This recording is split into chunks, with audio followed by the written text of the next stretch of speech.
What are you doing? Are you okay? My foot. Ooh, are you good? You need to stretch? Ooh. Just stretch my toesies. Ugh. That's gonna be the cold open. Okay.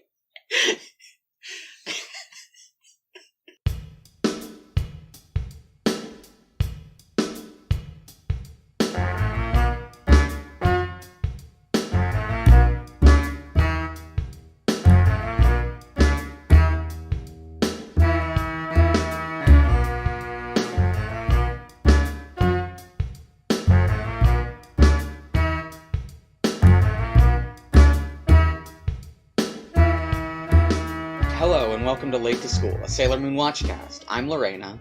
And I'm Zach, and I'm sick. I had a sore throat, and I had bad medicine now, and I'm drinking tea after taking my bad medicine, and it tastes awful in my mouth. I'm sleepy as hell. I'm ready to talk about the animes. Okay, as long as you're ready. So today we're going to be talking about episodes 8 and 9, starting with episode 8. But we did want to, there was a couple intro things that we had in mind. Okay. Both relating to the same character, because we both learned some new information. So I learned, about Zorro. And this is relevant. Just in case, explain who Zorro is. Okay. Zorro is a famous sort of superheroic type character. He doesn't have superpowers, but he's a masked vigilante. Right, he's kind of a Batman. Yes, he's very much kind of a Batman. Batman is very much based on Zorro. And I learned something about the first Zorro book recently. Yeah. Which is that Zorro, our masked hero, I believe his name is Diego. His secret identity's name is Don Diego something. De la Vega, I think it is. Okay. And he, in that first novel, we don't actually find out that Diego and Zorro are the same person until the very end of the novel. Spoilers for the first Zorro book that came out in, like, the 1800s. Yeah, And he has a girlfriend-type character. He has a love. And she, I've forgotten her name. It doesn't matter. It doesn't matter to this. She does not like Diego because he's a coward and a fop. She's not a fan of his, but she is a fan of Zorro, the dashing swords wielding hero. Who again does wear a mask. Yes, he's a dashing suited hero who does also wear a flat black wide brimmed hat. A mask that covers his eyes. Right. And does he wear when you say suited, is it It's suit? kind of a suit. Okay. It's sort of a suit, from what I understand. He has like a trench coat, right? He's, I think it's kind of a trench coat. Or not a duster. A duster, maybe, yeah. And his girlfriend-type character is not a fan of him in his regular appearance, in his civilian appearance, but she is a fan of the dashing, black-clad, mask-wearing, heroic side of him. Now, is the girlfriend type character sort of a young 14-year-old middle school student with buns in her hair who is a sort of a Capricorn?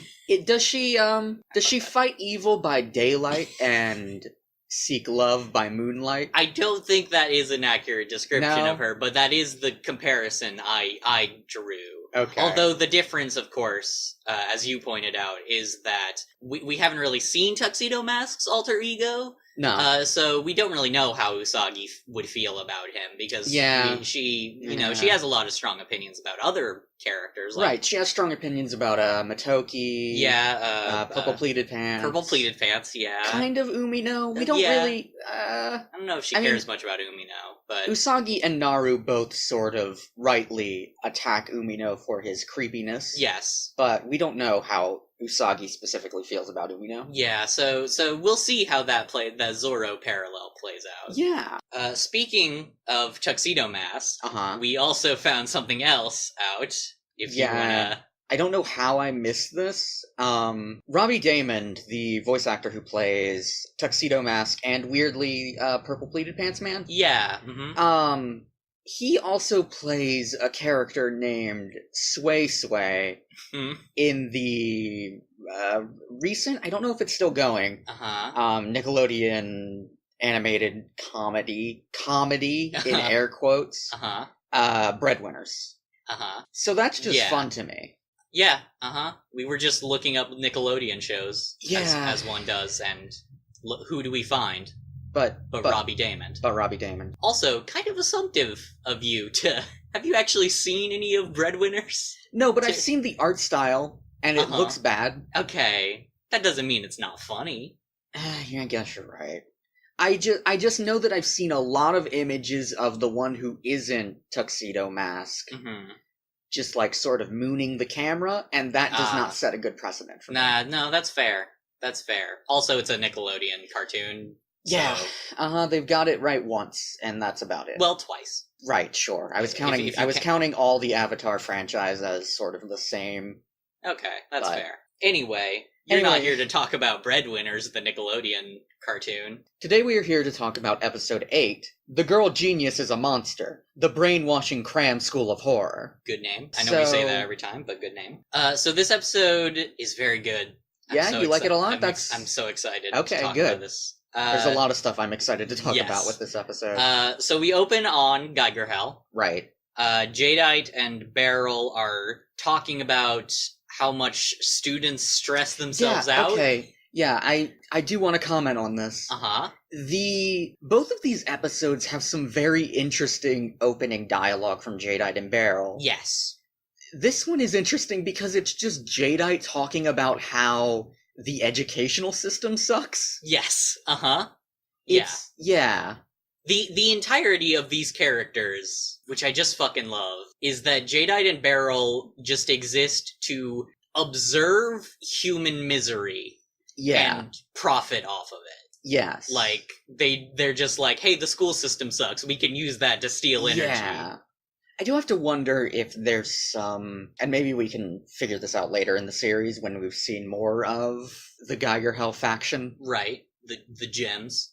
I have to wonder if there's some sort of obvious metaphor there for what they represent. Right. But yeah, they talk about how much the school system sucks, parents pressuring their kids to get into good universities, and like how they don't care what happens after they get into the good university. It's very interesting. Yeah. And good. Especially for like this is interesting commentary. It's not like particularly deep or complex. No. But it is interesting given the context that this is essentially the Japanese equivalent, or maybe even literally, a Saturday morning cartoon show. Right, yeah.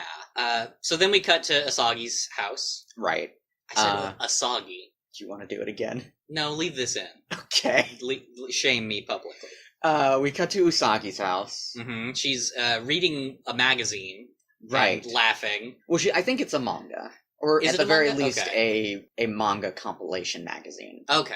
And her mom shows up and sort of chides her for not studying more. Yes. And Usagi's kind of evasive, and then when her mom is outright says, hey, just don't fail. She starts crying. Yes, which mood, absolutely. Yeah, same. As a current and ongoing college student. As a college dropout. Just don't talk to me about grades in general. Yeah, that's fair. You know? But as we see Usagi studying, air quotes. And Luna is also lecturing her. Yes, Luna in her room is lecturing her about how important schoolwork is. Right. And also her mission, I think. And yes, also, of course. Her mission always the mission. To find the Moon Princess and the other Guardians. Mission with fucking Luna all the time. She's a big fan of Mission Veo from Knights of the Old Republic. That's a joke for just you and me. Listen, lots of people like KOTOR. Sure. Luna, reiterates how she has to find the Moon Princess, and, that's a big deal. Usagi is sort of making light of her being a cat. Right. And I wish I was a cat. Right. Wouldn't have to do anything. Usagi is like, you don't have any care in the world. Usagi basically says that one Miyazaki quote about how he wishes he could be a cat because they have no schedule. Yes. And Luna pushes back on this and is like, no, I'm working all the time, you idiot. And then also Luna sees that Usagi is not studying. She's just reading more manga. Yep. Which also mood. And we cut from that to the arcade in the middle of the night. In the middle of the night. This is a very interesting scene. We see Luna sort of sneaking in. I don't know. It's like, the arcade is like shuttered. It has like sort of a mall shutter, which I guess is just a thing that stores in Japan, at least in the 90s, had. At least in this Sailor Moon town. Right. And she sort of hops over to a arcade machine.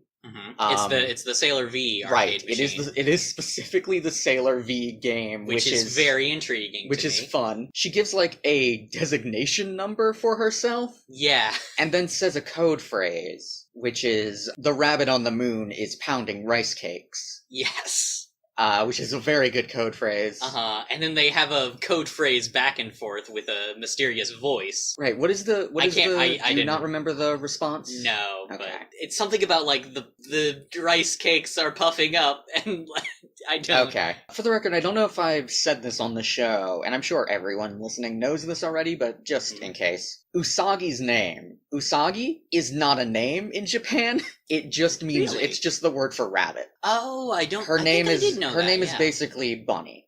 Aww. Yeah, I'm so mad the Deke Dub translated it to fucking Serena. Yeah. When it could have been just Bunny. That would have been so cute. You know, the Deke Dub, Sailor Moon's name in the Deke Dub is Serena, and she has a counterpart who is named Venus. That's not her real name, obviously, but maybe that's nothing. Oh. Like Serena Williams and Venus Williams. Yeah. Okay. So yeah, basically, Luna gives a sort of status update to the voice on the other end of this arcade machine. Yes. Who I did not recognize if I was supposed to know it ahead of time, but it is a mysterious male sort of sounding voice. I think I can mention who voices this guy. Okay. It's Johnny Young Bosch. I haven't looked up his filmography, but I'm familiar with him. Yeah, he is the I think he kind of got his start as the second Black Power Ranger. Okay. He's also Yu in Persona 4. I don't know if he's any Fire Emblem characters. He's gotta be. We'll revisit him later, maybe. It's Johnny Young Bosch, and there's so many freaking Fire Emblem games. He's gotta be one. So Luna basically then explains that she has detected a evil energy. Yes, or a mysterious energy. Right, sure. And it is coming from a girl. Yes, with a student. Sort of short blue hair. We have seen before. We have seen. She is in the opening to the show. She is in the opening. And the voice on the end is like, just keep an eye on her. Yes.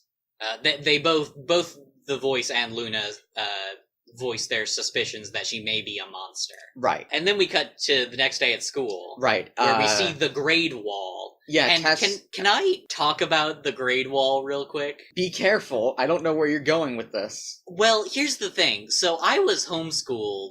Okay. Most of my life until college, I was homeschooled.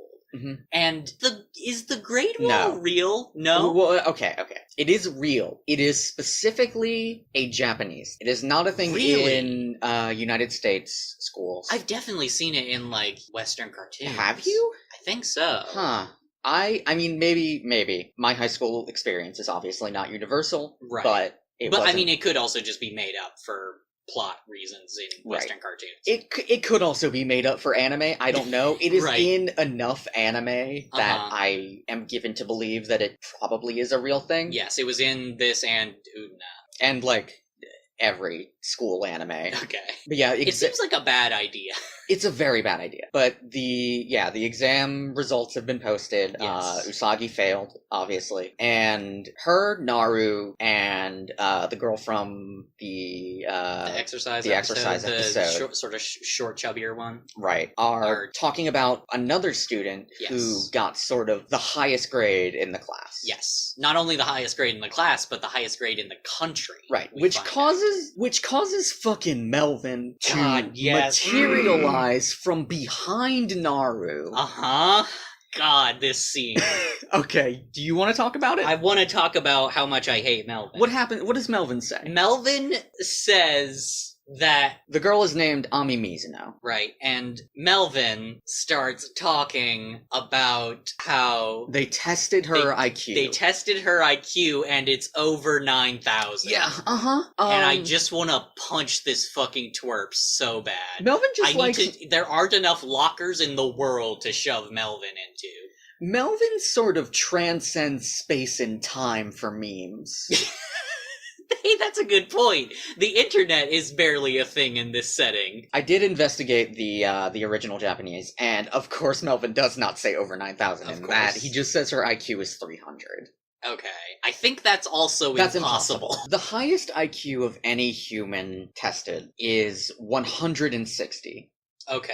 Because that's how high the scale goes, right? Like, yes. It just doesn't go any higher. It doesn't go any higher. Because that's not how scales work. Right. So, Ami is very smart. We see Ami sort of in the distance. Mm-hmm. Yes, she's looking out a window. She's looking forlornly out a window. Uh-huh.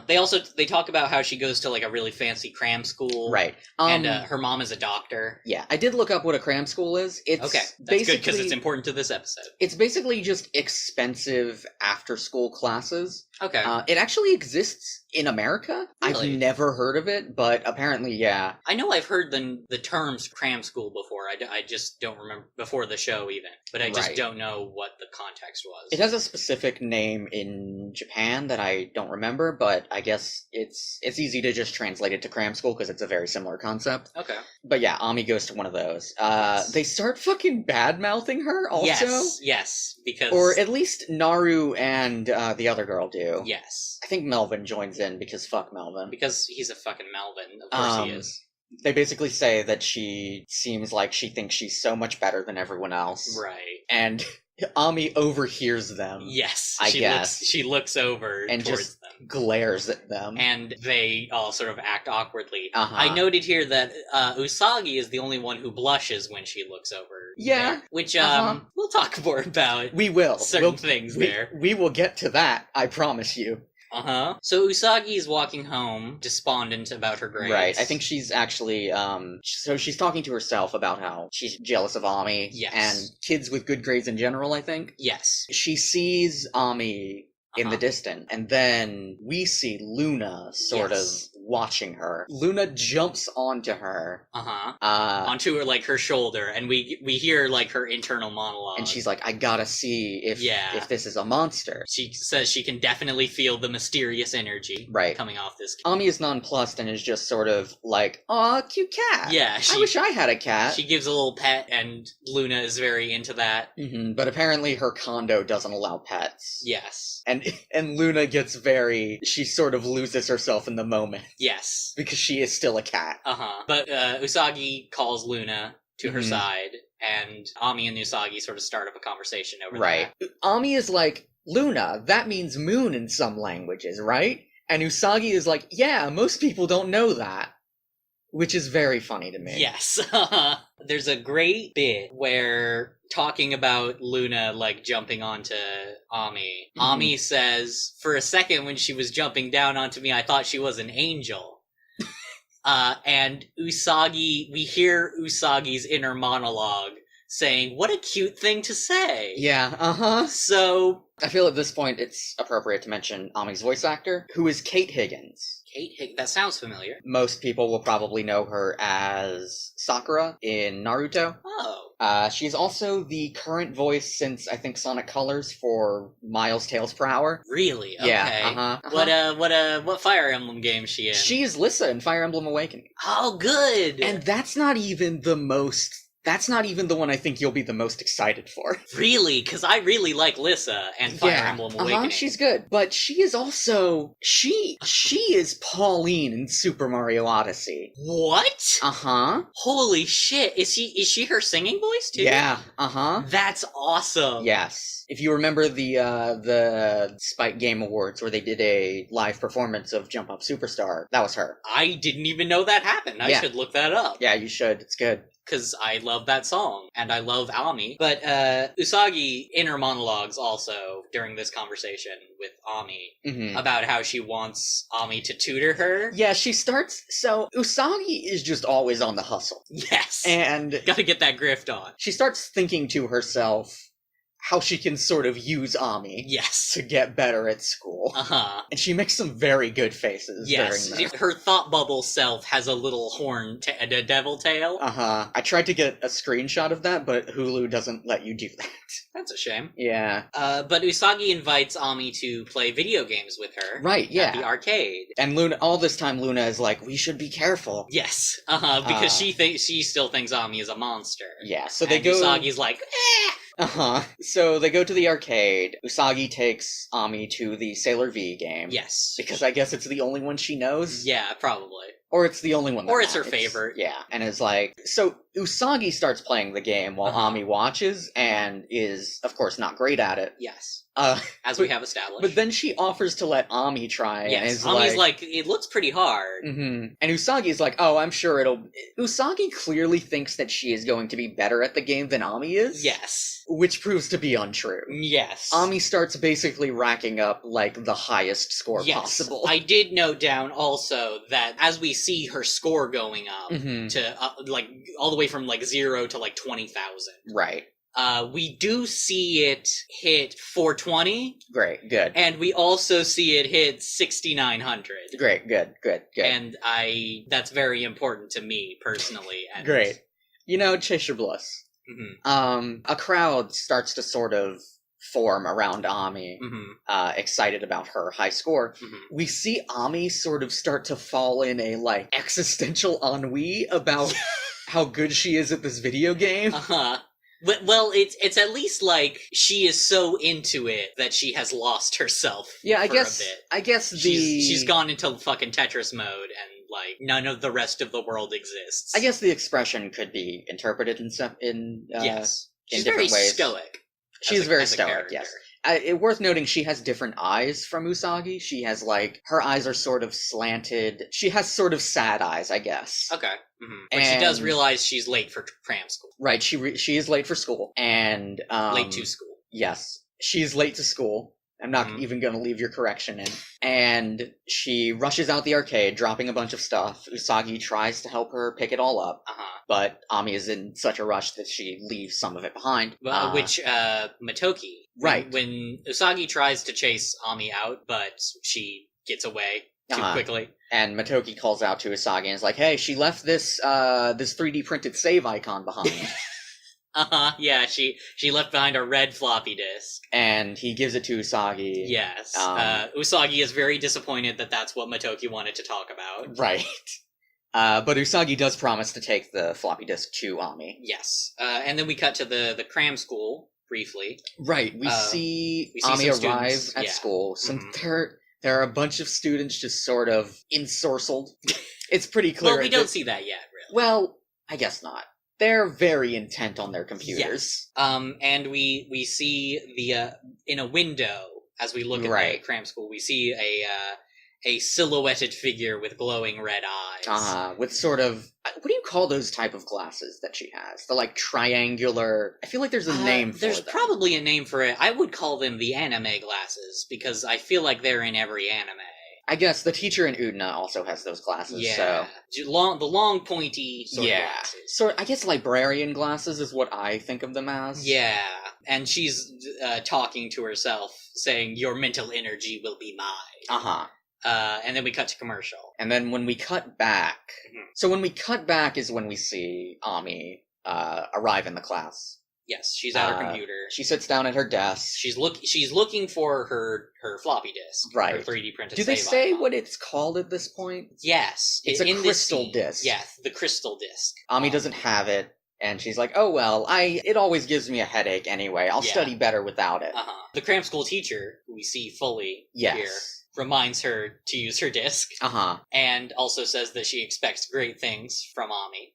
And then we cut to outside the Cram School, where Right. Usagi and Luna have showed up. They're looking at a sign that talks about the crystal disc. Right, yeah. How it can make you a genius. Yeah, And Luna is once more talking to Usagi about how she should be careful around Ami. Yes. And she also senses more weird energy from the school itself, I think. Yeah. And then Purple Pants shows up. Right, I forgot. He shows up. Yeah. He basically just says that Usagi's never going to be smart. Yeah. And also he is also, this is more important, I feel, than him being a jerk, which is just like Purple Pants is being a jerk. It's a fucking Tuesday. Right. He notices that Luna talked to Usagi. He asks Usagi if she was talking to that cat, or if that cat was talking to her. Yes. And Usagi's like, what? No, that's ridiculous. Runs away with Luna. Look, it's a very funny scene. She runs away. Especially because of how sort of pointless it is. Right. She runs away, looks back at Purple Pleated Pants, notices that he is still watching her, then runs away faster. Yes, and they turn a corner, and then they're like, whew, that was a close one. It would be bad if he found out. Yes. And also, shit, I didn't actually give the disc back to Ami. We need to go back. But Luna does at this point say, hey, before you give that disc back, I want to check it out. Can we find a computer? Well, she's like, I want to check it out, and Usagi is like, I don't know how to use a computer. Yes. She's very smugly sort of like, so you're gonna have to do it yourself. And then we cut to Luna doing it herself, putting the disc into the computer and typing with her paws on the keyboard. Which is very cute. Yes, and Usagi is like, of course you know how to use a computer. And Luna berates her for not knowing how to use a computer, saying, nowadays everybody should know how to use a computer. I do love that this dub, because they couldn't not, but still, I love that this is a dub that was made in 2014. Right. But still has all the, like, cultural things of being a show from the 90s. Yes. Like, except for fucking Umino's Melvin's Except for Umino's memes, but also... Except for Umino's memes, but including his line explaining what the internet is. Yes, with a meme. With a meme. With an internet meme. Luna loads the disc, and sort of... The disc, like, she loads up the data on the disc, and the computer starts emitting, like, this sort of white noise. Yes. Or, I don't Usagi covers her ears. I don't know what you would call that, because white noise... It's like a high-pitched whine. Right. I guess it's not white noise, because white noise is generally... pleasant, but yeah, it's annoying and bad. And they take the disc out, and Luna is like, this is clearly the work of an enemy stand.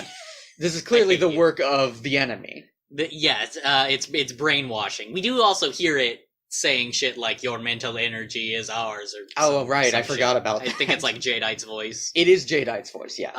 But it's like, Luna's like, yeah, this is clearly, like, this is brainwashing. And then they conclude from this that Ami is a monster, which is a weird thing to conclude at this point. Yeah, but they resolve to go back to the Cram School and fucking fix shit. Usagi disguises herself as a doctor, using the pen. She doesn't give, like, she doesn't say, I want to be a pretty doctor or a gorgeous doctor in this episode. Just a doctor. Just a doctor from the university. Which, hang on, I guess. I think lots of cram schools are parts of universities, or they're either parts of universities or private schools. Okay. But yeah, it's weird. Her disguise doesn't last very long, because they storm into the classroom where Ami and the other kids are studying. Yes. And they're like, Ami Mizuno, we're gonna take you down. Yeah. And Ami is like, what are you talking about? And then the teacher grabs Ami. And reveals herself as the real monster. Right. And Luna and Usagi are basically like, oops. Usagi transforms. Yes. First of all, the monster transforms. She's like in her, like, she's just kind of red. She's kind of a soldier from the original XCOM, but red. I don't understand that, so... You should look it up. Right now? Right now. Do it right now. Okay. Soldier... Is the original is the one with the hyphen? Yes. Yeah, I can kind of see it. Okay. She has this sort of tall, flat hair. Yes. And is also red. Yes. Her skin is red, to be clear. Right. Her hair is like black. She's not a communist. Well, we don't know. She attacks Sailor Moon, and we get the classic montage of Usagi dodging attacks and panicking. Here's the thing about this scene, though, which is that Garubin is the monster's name. Yes. She reveals her name. As she's fighting Usagi, she's also quizzing Usagi. Yeah, okay, I forgot about this because it's very good. She asks her, according to Isaac Newton, what causes an apple to fall from a tree. And Usagi doesn't know. Yes. She says her guess is a tsunami. Uh-huh. And Luna's like, no, it's gravity, you moron. Usagi gives that answer, and then... And then Garubin is like, explain what gravity is in 50 words or less. Which Usagi cannot do. No, and then all the students come out as zombies. For the record, the speech that Usagi gives when she appears in this scene is once more different from the one at the beginning of the episode. Yes. At the beginning of the episode, she's like, the greatest minds of our generation, Hawking and Einstein, wouldn't stand for this. Gifted minds are here to better mankind. Right, but when she appears in this scene, she just says the latter half about gifted minds. Garubin also throws very sharp essays at Usagi that stick in the wall. This is just the best fight scene in the show so far. I think. They also disappear when Usagi gives the answer about gravity. Right. It's very good. But eventually the fight comes to a point where Garubin sicks the other students on Usagi. Yes. And Usagi is sort of cornered. And meanwhile, Garubin is trying to drain Ami's energy. Right. Specifically because she's a genius. And hasn't been using the crystal disc. Yes, she hasn't been using the crystal disc, but that's why it doesn't work. Right. And we see I believe it's the alchemical symbol? Yes, the alchemical symbol for Mercury appears on Ami's forehead. Yes, and Luna's like, oh. She's very accepting of this reveal. It's not because the mysterious energy that's been coming off of Ami this whole time hasn't been because she's a monster. It's been because she's a Sailor Guardian. So Luna creates a sort of wand for Ami. Yes, it sort of looks like a pen to me. Yeah. She throws it over. Ami and tells her what to say. Right. Ami is very accepting of the talking cat. Yes. But she is being attacked by a monster with an axe for an arm, so beggars can't be choosers. Is this the point where Garubin is like, if I can't have your brain, if I can't have your intelligence, I'll take your brain? Yes. And starts moving to, like, chop Ami's head off? Yes. Okay. Yes. She's going to take Ami's entire brain. But Ami gets the pen from Luna and says Mercury power makeup and transforms into Sailor Mercury. Yes. She's got a cool transformation sequence. Yes. It's got bubbles in the background. Yeah, she sort of creates her outfit out of water. Yeah.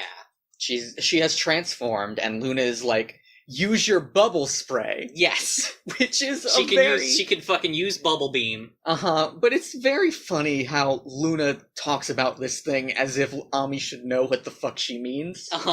And Ami's just like, okay, bubble spray. And she does. And she creates sort of a mist in the classroom. Yes. That obscures Garubin's vision.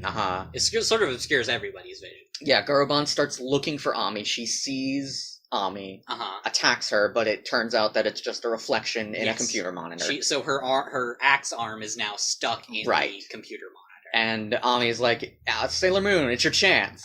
And Usagi attacks the monster with her tiara.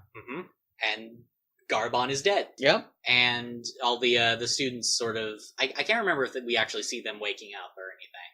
I don't know if we do, but I think we can assume. Yeah. After Garubin is defeated, Usagi is like, wow, thanks, I can't believe you're a Sailor Guardian too. Yeah. And then we cut to the roof of the school, or outside, and Ami is saying how much she's excited to work with Usagi and Luna. I guess we can assume that in between those scenes, Luna explains what the fuck is going on to her. Or at least as much as she's explained to Usagi. Right. And we see Usagi get... She starts out sort of excited that now she has a friend who can help her study. Right. But then is then becomes sort of downtrodden that Ami is probably going to be better at being a Sailor Guardian than she is. Yes. Uh-huh. And the episode ends. Yes. I remember to think about an earlier scene, actually. The scene where Luna and Usagi are talking about schoolwork and what Luna's job is and everything. Right, okay. In that scene, they talk about monsters, like the monsters they've been fighting and everything. Right. And the enemy. Uh-huh. And Usagi actually asks, like, what is their deal? Where do they come from? And Luna doesn't know. Yeah, Luna admits at this point that she doesn't actually know who the enemy is at this point. Mm-hmm. Which was really interesting to me. Yeah. So the next episode is episode 9, Usagi's Disaster, Beware the Clock of Confusion. Uh-huh.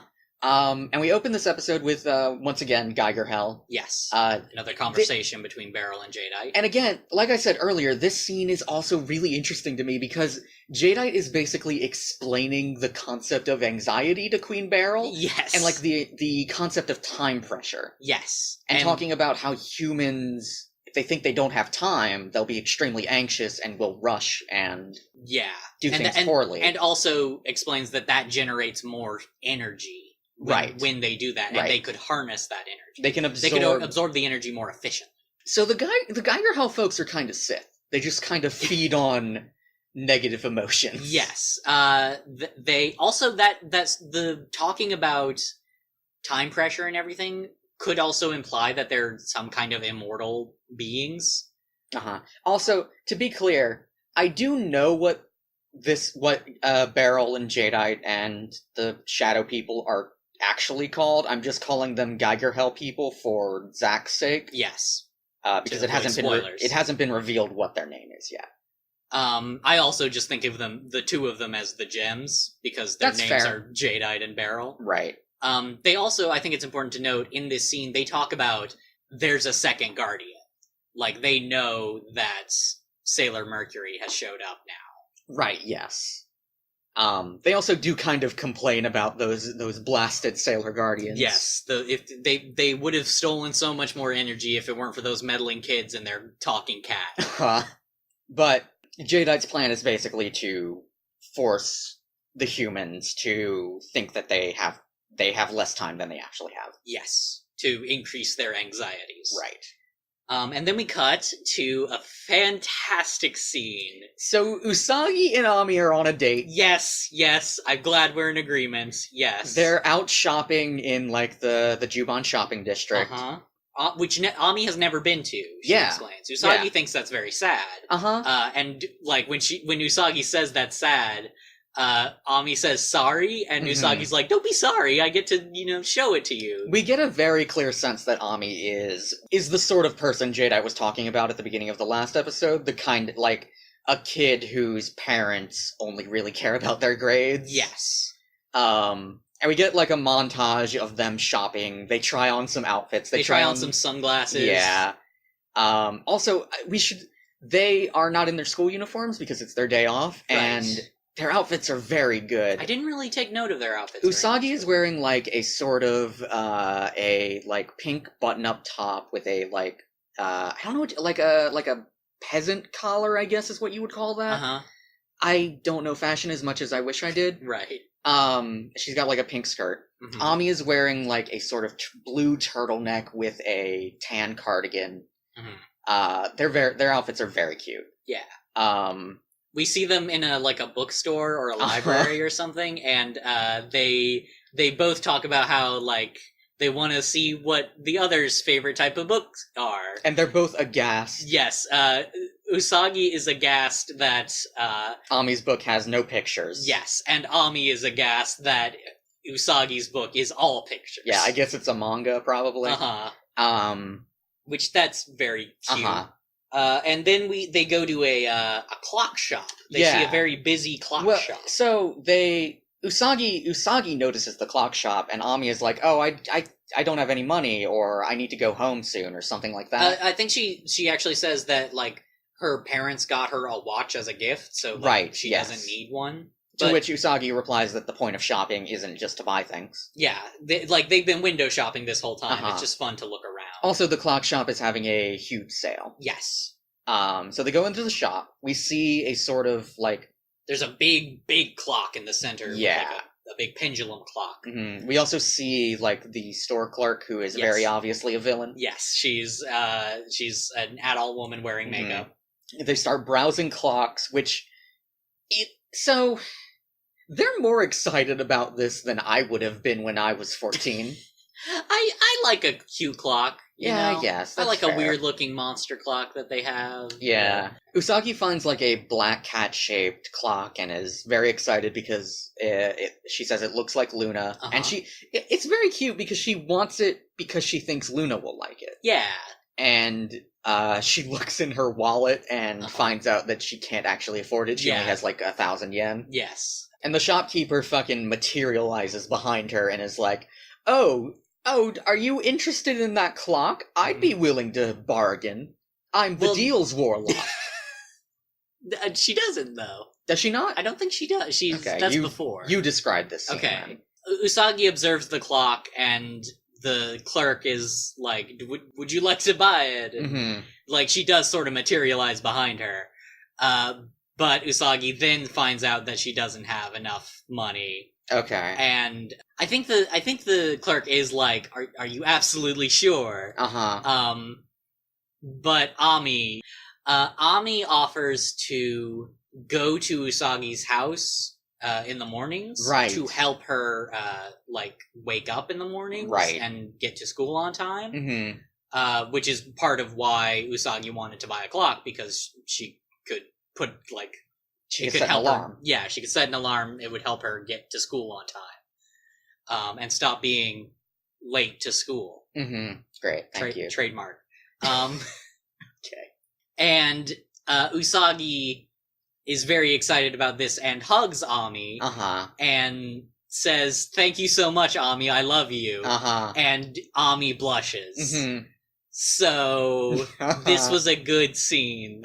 This was a very good and important scene to me. And then we cut back to Usagi's house. Right, they finished shopping. Usagi has gone home. Yes. Her dad is putting a clock up on the wall. Yes. And her mom explains that they also went to the clock shop. Yes.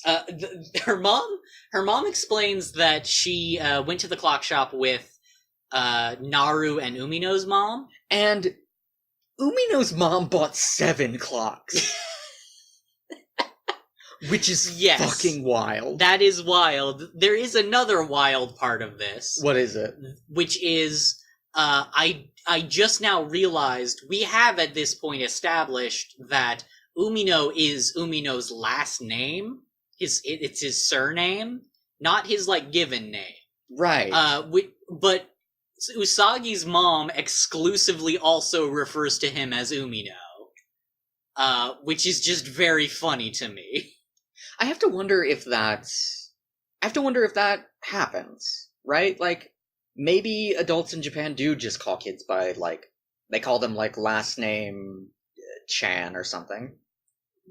Could be, but also she calls Naru Naru. That's true.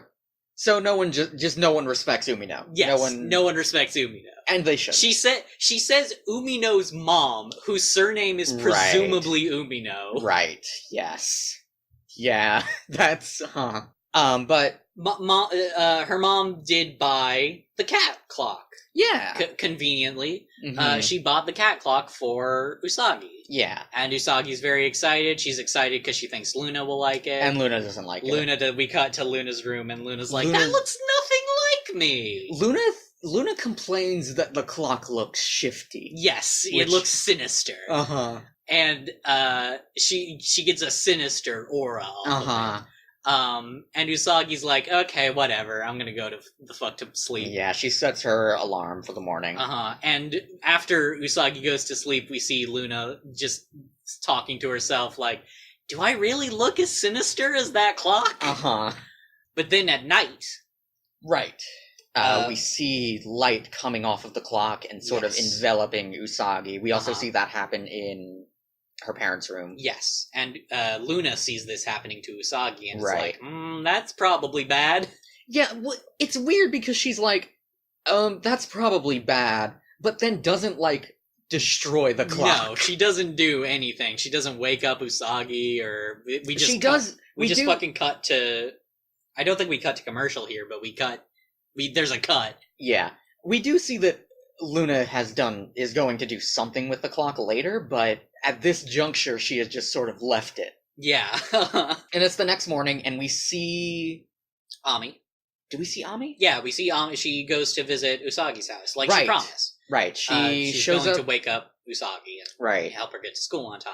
And we see that Usagi's parents are very in a rush. Something horrible happens here, which is that I wonder if you're going to think about the thing that I noted down. Usagi's dad is sort of panicking that he's late for work. And he runs out. He runs out of the house, and he has toast in his mouth. Yes. He does have toast in his mouth. So, I am betrayed by this. Usagi's father gets to leave his home with toast in his mouth before Usagi herself. Yes. This is the original version of Sailor Moon. Yes. This is core Sailor Moon. This is canon Sailor Moon. It could be, so there's a possibility that the Usagi with toast in her mouth image comes from the manga at some point. And it's being referenced here by her father. I don't believe it does, because the manga is a lot less cartoony. Okay. But it's possible. Okay. Anyway. That horrible thing happens, and her mom, Usagi's mom, is also panicking and rushing to make breakfast. Yes, but when Ami knocks on the door, Usagi's mom explains that Usagi is already at school. Yeah, Usagi she left at like 6. And Shingo left for school even earlier than that. Yeah, which is fucking wild, because I think, like, elementary school kids go to school after. I could be wrong about that, but... and we just see everybody rushing to a different place. We cut to the school here, I think. Well, we get a shot of the city as a whole, I think. And everyone's rushing. Yes. And then we cut to the school. And everybody is super eager to get to class. Half the class is there. Miss Haruna shows up. It seems like they're all early. They're all early. It's like 6 a.m. Miss Haruna shows up and is like, "Where is everyone? We need to start class." And she gets very indignant that the rest of the kids have not shown up, and she basically is like, "I've got 5 dates lined up already." 4 dates. I noted this down. She has 4 dates lined up. And she wants to get home as soon as possible to prepare for them. We see Usagi has an empty bento box on her desk, as she has already eaten her lunch. Yeah. Miss Haruna is like, I gotta leave. Self-study for the rest of the day. And Naru is also very upset that everybody's not coming to class. Like, where is everybody? We gotta get shit done. Miss Haruna leaves, which causes Usagi to be like, well, I gotta go too. I already ate my lunch. And then we cut to... We just see Ami walking down the street, and like all the stores are open super early. Yeah. Which she comments on. And then we hear Luna calling out for Ami. And Luna is running towards her with the cat clock tied to her midsection. Yeah, it's like tied around her. Which I don't know how she did, because she doesn't have opposable thumbs. She's very smart. She's a very smart cat. But Luna basically explains, hey, there's some shit going on with this clock. Yeah. Can you help me look at they sort of set up on a park bench. Yes. Luna creates I think Ami has like started taking the clock apart. Is about to, but then Luna gives her like a little supercomputer. Yeah, she makes a Nintendo DS. Yes, that she gives to Ami. It's like it is like a in the theme of this show, and just being about girl stuff but superheroes. The supercomputer is kind of just like a compact makeup case. Well, compacts are usually round, but I get it could be it. Like I think like general makeup cases exist. Right. Yes. Boy, sure would be helpful for me if I knew more about that stuff. But yeah. Yeah, that's what it looked like to me. I also don't know shit about that stuff, so yeah, that's it fair. it did also look like a Nintendo DS. I need to know about that stuff. Sure. Somehow, at some point. Should. Everybody should, probably, you know? Probably. Luna explains that she had originally planned to give this to Usagi, but Usagi is too much of a dumbass to use it. Yes. Does not know how computers work. Right. Which, fair. Same. Yeah. I do, but also, yeah. but it's still fair. This one's my thing with Usagi. Right. Doubles. Great. I have to kill you now. Luna then, or Ami, they don't do anything with the supercomputer in this scene, which is funny. I guess we can assume that they, start analyzing the clock. Well, they do open the clock. Oh. On screen without the computer doing anything. Oh, okay. I forgot about that. And a light flies out of it. And they're like, hey, what the shit? And then they look in the clock and they're like, hey, what the shit? Because there's no clock parts in this clock. Okay, yeah. It is a clock powered entirely by magic. Mm-hmm. And that's at the point where they realize some bullshit's going on. Mm-hmm. And then we cut to commercial. Mm-hmm. Just commercial break. We cut back from commercial, and this is maybe the episode that has, the most far-reaching effects of the shit that the gems are doing. Yes, the most, heavy consequences. Because the town is in chaos. Yes, we see there's everybody is rushing so fast. People are speeding past red lights. There's, a 5-car pileup. Yes. Even more than 5 cars. It's a big intersection that is, just a massive crash causing a massive traffic jam. I think, a truck crashes into it at some point. Yeah. We see people just rushing around. Yes. People are just jumping out of their cars, abandoning their cars after they're wrecked so they can run to wherever they're going. This isn't important, but it's really funny to me because there's a guy who gets out of his car, is, running in place, and is like, I'm gonna miss my flight to Paris. I guess I better run there. And I don't know what's gonna happen to that guy by the end of this episode. He's just gonna run into the sea. Yeah, Japan is an island. He's gonna run towards China. Just go across the bottom of the sea. Hit China, and then he's just gonna go from there. The fucking this episode is gonna end. The effects of this curse are gonna wear off. He's gonna be halfway to Hokkaido, and just no idea how to get home. You're right, I love that guy. I didn't even think about it that much, but God. We see the monsters. We see Jadeite gathering the energy. We see the energy getting gathered by the big clock. We see Jadeite's middle finger. We see Jadeite's middle finger, and we cut to the store, the clock shop, and we see the big clock gathering all that energy. And we see the monster lady, who we find out is named Ramua. Right, we also see her in her... We see her in her monster form. Yes, which is just a fucking kiss vampire. Yeah, she's like a kiss or a juggalo. Yeah, Kiss like the band, to be clear. Right. Not like a Hershey or like a Smooch. She's like the band. She does have sharp fangs. She does have sharp fangs also. Which is hot. Yes, fair. Then we see Usagi in a bus running in place. She's running in place. Usagi is running in place. She, complains that she's gonna be late. The bus driver is like, I'm going as fast as I can. Mm-hmm. And everyone on this bus is from Queens. I don't know why, but they all have, New York accents. Yeah, that's true. Everybody is rushing the bus driver. And the bus driver's all right, I'll just drive in the right lane instead. He just drives into oncoming traffic. I think it's the left lane, but yes. I think he says right lane. Oh, really? Okay, weird. Yeah. Because I think Japan is reverse. Well, yeah, because that's why he's going into oncoming traffic. It's the left for those people. I don't know. You're left-handed, so... I don't know how roads also. work. So the bus driver starts driving into oncoming traffic, and... Yes. Just... Everyone's like, hey, you missed my stop. And he's like, I'm just gonna keep going until I hit the last stop.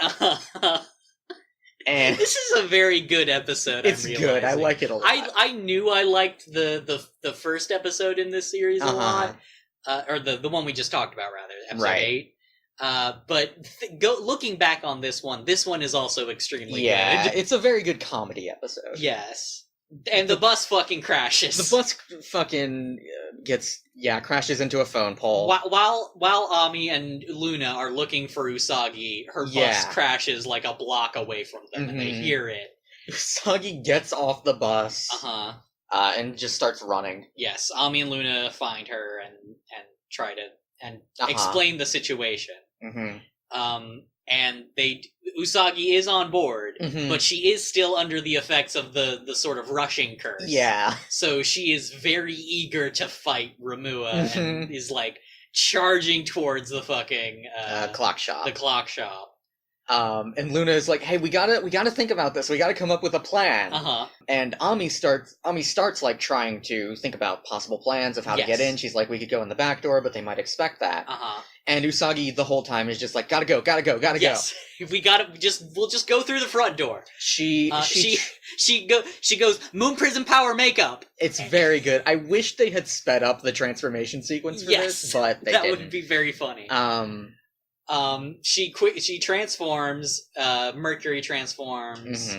And then also immediately our quickest like gap between transformation and Moon Tiara action she so far. She throws her tiara at the fucking like shutter to the clock shop. Yes, and bursts tears it open. Yes, which I guess those things are made of aluminum, which is not the most sturdy metal, but still. Yeah. And then they run through the two sailors run through, and Luna tries to follow them, but she isn't quite fast enough because the thing like fixes itself. Yes, the magic shutter door regenerates basically, and she's stuck outside. Right. And so we see the sailors running through like weird hallways in this clock shop. I do not understand the geography of this clock shop at all. I mean, it gets intentionally weird in a bit. Yes, but even now, like, there's just the big shutter in the middle of the day, it seems like, indicating that it's closed. Right. And then they burst a hole in it. There's a long blank hallway towards a door where then we see the chamber we saw before with the big clock and all the other clocks in it. And it's just there's some other stuff later too about the geography of this place. Do we hear Ramua? We see her. Oh, right. I believe. Like, she's actually just standing, just villain hanging out, watching energy get gathered, I guess. She's hanging out in front of the big clock. She sort of taunts them. Yeah, they confront her. Usagi, of course, has her speech. Right, did you write this one down? Yes. There's no way I'd let anyone get away with wasting a girl's precious time. I bet even a cuckoo in a cuckoo clock is angry. Yeah. Which is a very poorly written line. I think it's meant to be bad. Okay. I think, because like all of Usagi's speeches are like that. They're all very like, they're speeches that a 14-year-old would write. Yeah, true. So, yeah. Yeah, if their first draft. Also, she has very little time to improv this because she's got to go. She's got to go fast. Rama was like, "You'll never catch me," and she sort of ascends into a portal. Yes, I couldn't figure out what was happening at first in this scene because it's very weird. Her just like lifting off the ground as the background goes weird. But what's happening is there's a door opening in the clock, right? Towards into a weird psychedelic sort of dimension. Right. Ami and Usagi follow her. Yes, and we see it's like full of fucking like melting Dali clocks. Yeah. It's weird. It's some weird shit going on. Ami, Sailor Mercury. Right. Because they are in sailor mode right now. It's weird because like there are bits when they call themselves and each other their sailor names. Yeah. And there are bits where Ami specifically calls Usagi. Yeah. And I don't know. It's not consistent. Yeah. It might have to do with lip syncing for the dub. Possible. Yeah. Also, like Usagi just calls her Mercury sometimes instead of Sailor Mercury. But I can't imagine Ami ever saying just Moon. Yeah, that would be weird. Hey, Moon. Sailor Mercury forms some weird sunglasses. Yeah, she has like a visor. Yeah. She has like a cyberpunk scanner thing. I noted that because we start this episode with them trying on sunglasses. Yeah, so that was funny to me. Mm-hmm. And then they start trying to find the monster in the weird Dali dimension.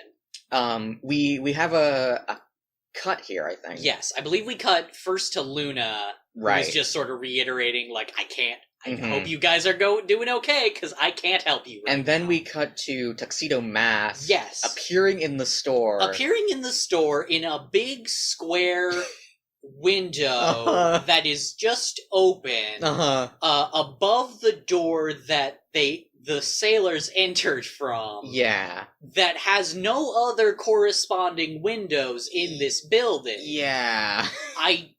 Which also doesn't... There's nowhere, if you look, we see the full sort of outside of this building. Mm-hmm. There is nowhere for this fucking window to be. No, and also let alone where Luna wouldn't see him enter. Right, and also we see them running through hallways to get to that room, so it's clearly deep in the building. Yeah, but it has a window. Tuxedo Mask enters it, looks around. Maybe... What if Tuxedo Mask is a superhero? I mean, obviously. Well, but he's like a proper superhero, and like he has a superpower, and his superpower is that wherever he goes, he just makes a window that is high up that he can enter through. It's possible. He looks around and is like, "Huh, no one's here." Yeah, and then we immediately cut back. That's the end of that scene. We cut back to Usagi and Ami. They have in the time dimension.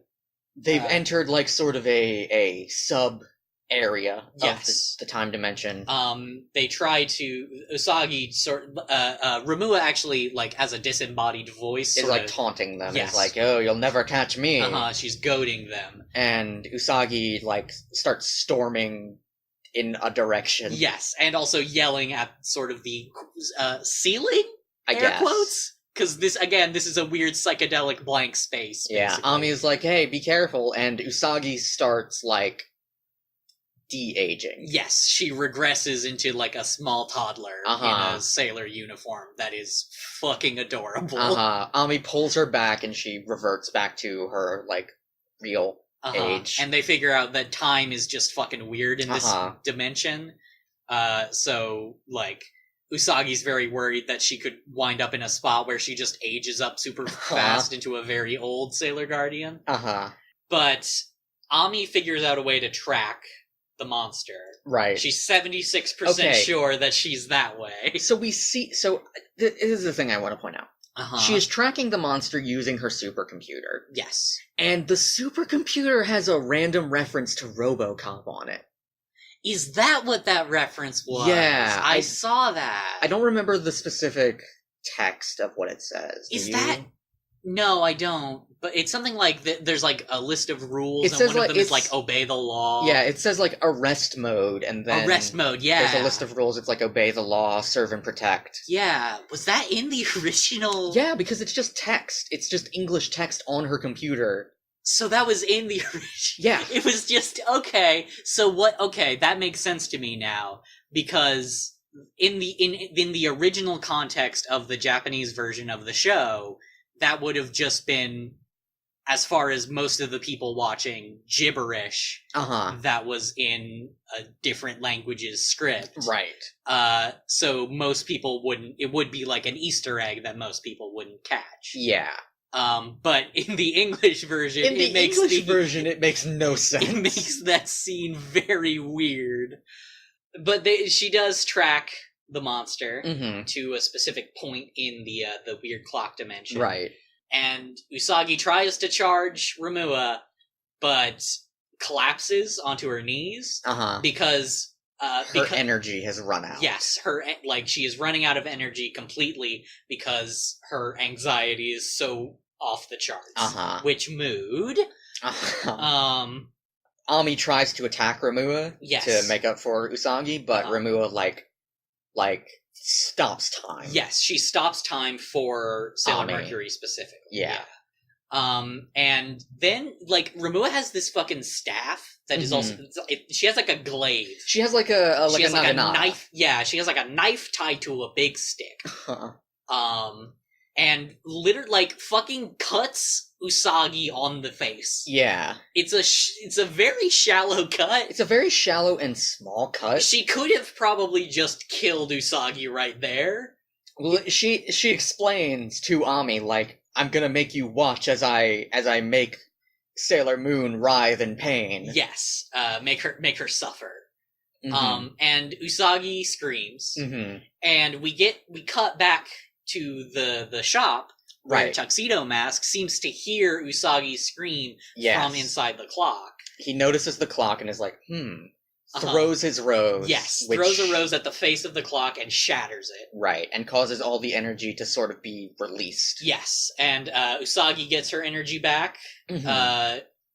Remua feels the energy getting lost, and that makes her very distracted, and so Ami's time stop wears off.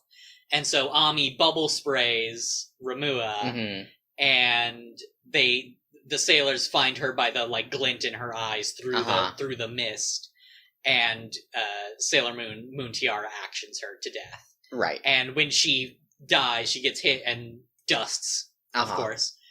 Fucking de-reses. And the clock, she and the clock and the dimension around them and the entire store fades away. And I guess Tuxedo Mask has already left. I guess.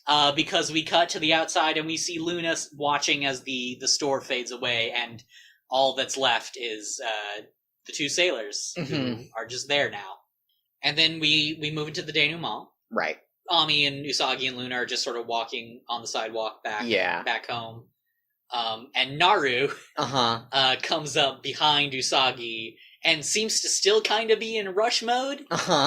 Because she's found out that the bakery is having a sale where they are giving free cakes to whoever can eat them the fastest. Yes. Which, in fairness to Usagi, she is very excited about because, to be fair, this is one of her skills. This is one of her skills. Like, you're right. You're absolutely right. Eating is a passion of hers. She ate like 8 pork buns that one time. Yeah. Eating is a passion of hers, and also she's very good at it. And so she tries to run after Naru to get to the bakery, and then trips and falls. And Ami and Luna are both like, she's always gonna be like this, huh? Yeah, And the episode ends. And we get roll credits next time on Sailor Moon. So the next time on is Usagi has made another new friend. Yeah, a shrine maiden. Yes, a cool shrine maiden. Who Luna says is the opposite of Usagi in the next time on. Oh, is that what she meant? Because she does say it's the opposite of someone I know, and it's not. Her delivery on that line was like, it just felt like she was saying it's the opposite of someone I know. Just like someone. Just someone you don't know. Don't worry about it. Not you, Usagi. But I think it is Usagi. Because Usagi, I think, sounds offended after Luna says that. Okay. Her name is Rei. She's got like long black hair. Yes, she's got a long red sort of skirt and a white top. Well, she has a shrine maiden. She has a shrine maiden. Yeah. I don't know what it's called. Outfit. I don't even know what a shrine maiden is. I guess she's like a nun? In Catholic terms? Or... I think shrine maidens are often young women. Okay. And it's a thing that... It's not the sort of cloistering that a nun does. Okay. It's not as much of a, like... Yeah. World... Not world change, but like... Being a nun has a lot of different impacts on your life. Right. Whereas you can just kind of be a shrine maiden. Maybe. Yeah, I think so. Okay. I'll look up what that... And then I forget the name of the episode, but I believe because they say the name of the episode each time on the next time on. And I believe it's Enter Mars, the Guardian of Fire. Yes, that is the sub, the like, what do you call that? Like after a colon. Subtitle, I guess? I guess, yeah. But yeah. So that kind of spoils who Rei is. I mean, we've seen her in the opening. We have seen her in the opening, but it's just interesting to me that, like, the title of Ami's episode made you want to think that she's the monster. Yeah, I guess. So yeah, what did you what did you think of these episodes? I love them a lot. I love Ami a lot. Yeah. I ship her and Usagi so bad. They're so good. They're so cute. They're very cute. It's like they're trying it. Yeah. Like, it's like they're going for it. I don't know if they are. They're definitely not. Okay. But it's still cute and good. Still cute and good, and she's way better than Tuxedo Mask. She's way better. Well, we don't know if she's better than Tuxedo Mask, but she is better than Purple Pleated Pants Man. Yeah, I don't like Tuxedo Mask very much. That's fair. He's okay sometimes, but I'm still kind of... He was introduced with just, like, crying isn't going to solve all your problems. Yeah, that's true. Yeah. Ami is a lot of people's favorite Sailor Guardian. Which is fair. Yeah. She's good. It sounds like she's not your favorite. I think... I like Ami a lot. I don't want to be like, oh, Ami's lame. Right. But I think a lot of people like Ami at the expense of Usagi. Like, a lot of people are like, oh, Ami is so smart and good, and she always wants to do the thing, and Usagi's just a dumbass, and, like, that sucks. Yeah. I mean, here's the thing about Usagi being a dumbass who doesn't want to do anything is what makes her an interesting superhero protagonist to me. Yes. Like, that's... Like, usually superhero characters are very eager, but, like... She is very reluctant to answer the call to adventure. Yeah. And that's more intriguing. And, like, I also like that the reasons she does engage with that kind of stuff, the superhero stuff and the fighting, is typically in part because of being sort of personally offended. Because, again, this is a show about teenage girl stuff, and the villains keep using teenage girl stuff to drain people's energy. Right, and that's like, her speeches are always like, how dare you abuse young girls' rush for time. Yeah, Haydn, the father of music, would think you're wrong. It's all stuff like that. Which is cool to me. Yeah. I love that she, like, has a personal moral stake that isn't just about them draining people's energy. Right. It's about, like, the ways in which they are draining people's energy she finds, like, personally offensive. Yeah. Which is pretty cool. Like, I think Usagi is like a more interesting and complex character than I was expecting her to be. Yeah. And I like her a lot. Yeah, I like Usagi. Ami as well. I like them together most of all. Like, they're very good. They're very good foils for these two episodes. Yes, and I'm curious to see as we introduce more sailors, how that will also impact that kind of thing. Yeah, like the foil aspect of things. Like, how is Rei going to bounce off of both Usagi and Ami? Yeah, and then when we get to, like, Jupiter and Venus, how those are going to interact. Yeah. I'm very curious to see what the sort of dynamic between the characters is going to be. And I, like, I feel like I like Ami and I like Usagi, and they work well for where they are in the story and the plot and everything, and as characters next to each other. Like, not at the expense of each other. Yeah. Like, Ami would not be as interesting if she didn't have Usagi to bounce off of, I don't think. Yes, I agree.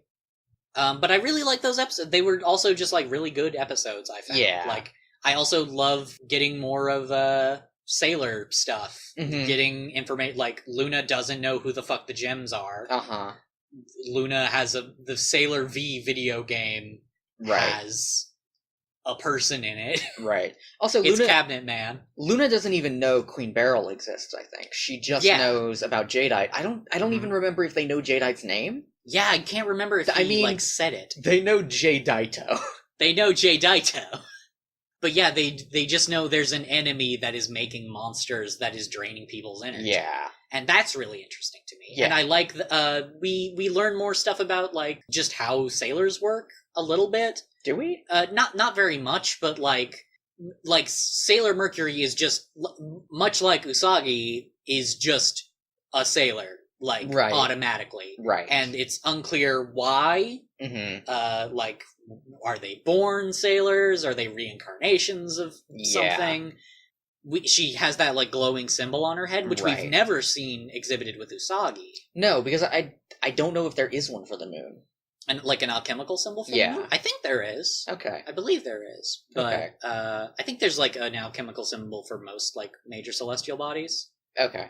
I will say I do think they do a poor job of introducing Ami. I wish that she had been like, because like everyone knows who she is. Yeah. At the start of that episode, and I wish that she had at least been in the background of a few of the earlier episodes, or maybe someone could be like, "Oh, that genius girl everyone knows." Especially since like they know this is season 1. Yeah, this is like the same season as all those past episodes. Yeah, like they know where they're going, and also she's in the opening. Right. This isn't like a season 2 thing that they're retconning in. This is the plan. Yeah. So yeah, that makes sense. I like that episode she was in. It's a good episode. I agree. I like the 3D printed save icon. Is that good? I guess that's it. Yeah, I guess. We're doing 2 episodes again next time, right? Or are we doing? Yes, 3? We're doing 2 episodes. Okay, yeah. I'm doing 10 and 11. 2 episodes, and we're gonna learn about Ray. We're gonna learn about Sailor Mars. Yeah. And hopefully learn even more about what the fuck is actually going on. Mm-hmm. And also just new cool characters. Mm-hmm. As always, you can find me at Lorena27 on Twitter. And you can find me at Frylord Zarek on Twitter. And you can find both of us at late_school. And thank you to Kevin MacLeod for use of his song Semi-Funk. The moonlight is a messenger of love.